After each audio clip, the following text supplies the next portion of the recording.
کا محرم الحرام کو آپ کی شہادت ہے، ایک مجوسی غلام ابو لؤلؤ فیروز، یہاں پہ سوال یہ پیدا ہوتا ہے کہ مدینہ میں تو کافروں کا داستہ ممنوع ہے، ایک آگ کی عبادت کرنے والا مدینہ میں کیسے آیا؟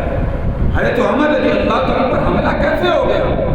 تو یاد رکھیے مغیرہ بن شعبہ رضی اللہ تعالیٰ عنہ اس وقت کوفہ میں گورنر تھے۔ حضرت عمر رضی اللہ عنہ کے دور میں آپ نے کوفہ کا گورنر مقرر کیا تھا، تو آپ نے کچھ لکڑی کا کام کروانا تھا، ہمارے ہاں جس کو درخان کہتے ہیں۔ تو حضرت عمر رضی اللہ عنہ نے خط لکھا مغیرہ بن شعبہ کو کہ اگر کوئی اچھا کاریگر ہو تو مدینہ میں بھیج دو، ہم نے کچھ جو ہے وہ کام کروانا ہے۔ تو مغیرہ بن شعبہ رضی اللہ تعالیٰ عنہ اس وقت فون کا زمانہ تو نہ تھا، خطوط کے ذریعے سے کاشت جاتے تھے۔ تو حضرت مغیرہ بن شعبہ نے فرمایا امیر المؤمنین کاریگر بہت اچھا لیکن ہے غیر مسلم، ہے مجوسی، مسلمان کاریگر یہاں پہ نہیں ہے، کہتے تو اس کو بھیج دیتا ہوں۔ تو حضرت عمر رضی اللہ تعالیٰ نے فرمایا کہ ہاں اس کو بھیجو۔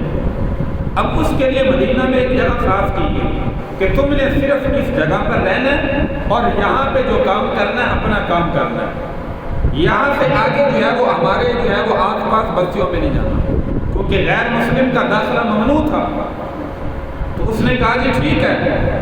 تو حضرت عمر رضی اللہ عنہ نے فرمایا کہ تم کیا کیا کام کر لیتے ہو؟ اس نے سارے کام بتائے، کہا میں خنجر بھی بنا لیتا ہوں اور خنجر بھی ایسا بناتا ہوں کہ دنیا یاد کرتی ہے۔ حضرت عمر رضی اللہ عنہ نے فرمایا کہ مجھے بھی بنا دو۔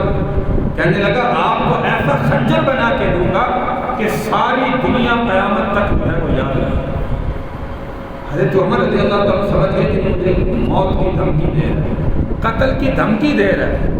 حضرت علی المرتضیٰ شیر خدا رضی اللہ تعالیٰ کو بلایا، فرمایا یہ مجوسی غلام مجھے قتل کی دھمکی دے رہا ہے۔ حضرت علی رضی اللہ تعالیٰ نے فرمایا امیر المؤمنین ایسے کیسے دھمکی دے رہا ہے؟ آپ جیسے جو ہے وہ کافر ڈرتے ہیں، یہ کیا ہوتا ہے آپ کو دھمکی دینے والا؟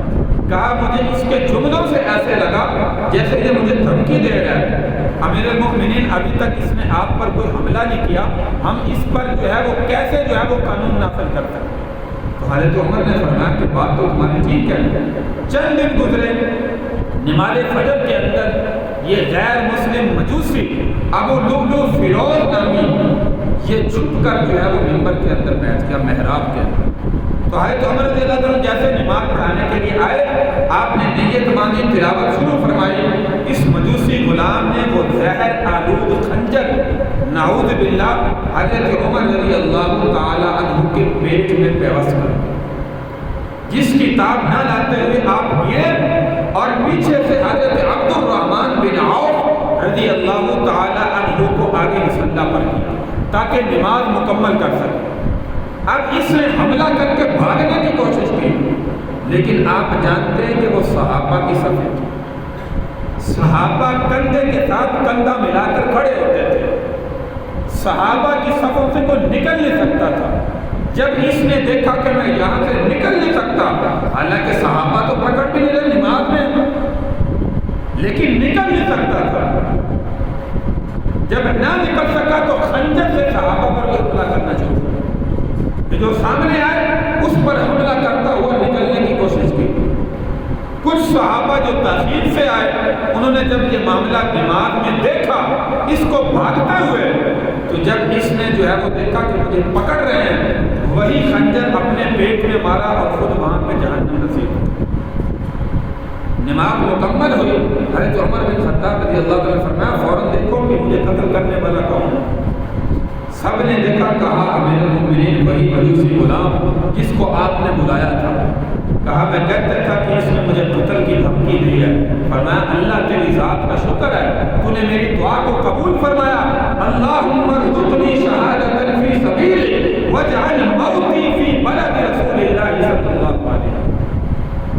آخری میدان جہاد سے اس سفر سے جب واپس آ رہے تھے، حضرت عمر رضی اللہ تعالیٰ راستے میں قیام کیا اور تکیہ اینٹ، ٹوٹی ہوئی اینٹ کا تکیہ لے کر سو رہے تھے، آسمان کی طرف دیکھ کر دعا کر رہے تھے، اور یہ الفاظ زبان پر تھے، اللہم ارزقنی شہادۃ فی سبیلک واجعل موتی فی بلد رسول اللہ صلی اللہ علیہ وسلم۔ اے اللہ مجھے شہادت کی موت عطا فرما اور مجھے اپنے نبی کے مقدس شہر مدینہ میں موت عطا فرما۔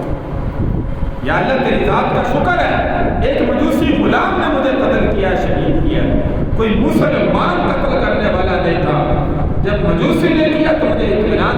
اللہ نے میری شہادت کو قبول کر لیا۔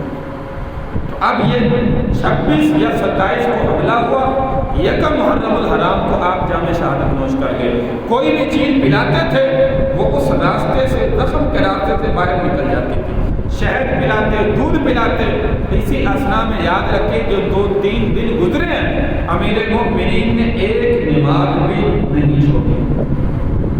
نماز مکمل طور پر